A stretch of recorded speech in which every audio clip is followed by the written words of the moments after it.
I think how we measure progress is really underestimated. And I started to actually realize this because, as you know, I teach, learning how to learn and mental models.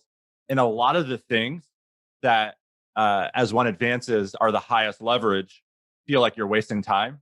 So on a scale of a day, it feels like spending 2 hours reading a book feels like a waste of time. But if you're going to use that for the rest of your life, or if you take a break or like going for a walk, that feels like a waste of time. And I've noticed that a lot of the top performers or heads of industries, they like Ray Dalio will stop a meeting and right away, we're going to solve the issue rather than walking over it. That they've learned how to have their measurement of progress tied to something that's often a little bit more abstract. So you're talking about the internal feel and long term, not just whatever is most obvious in the short term. And you said something interesting on the Sam Parr podcast related to this that stuck out to me. You said the goal thing puts me on an aggressive path where I have to make compromises for an arbitrary reason. And there's no 5-year thing that here's what needs to happen for you. Yeah, And I've been asked that many times, and I think it's like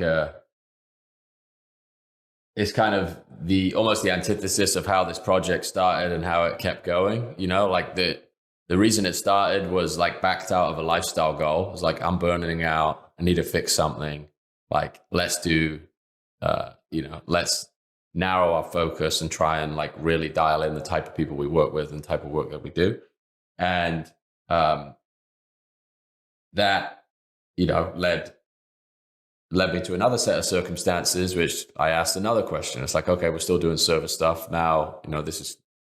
We're at capacity. How do we get out of this? So there's always like things that the journey is kind of teaching you that I would say change the goal. And in some cases, like if you're looking for a cure for cancer, it's a different game entirely, right? If you're trying to launch rockets to Mars, different game. That's your goal.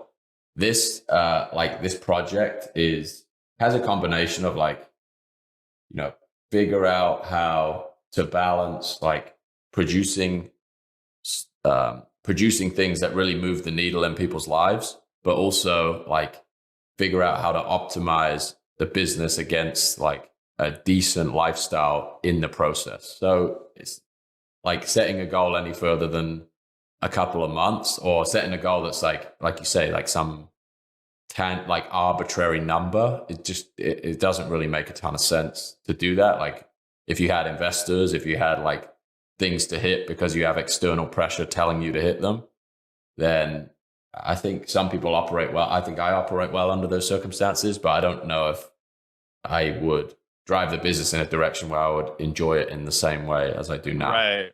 Yeah, it's very easy to create a business that you don't enjoy being in. I've been in there. It's like you start a business for the freedom, but then you're your own worst boss. Yeah. Yeah.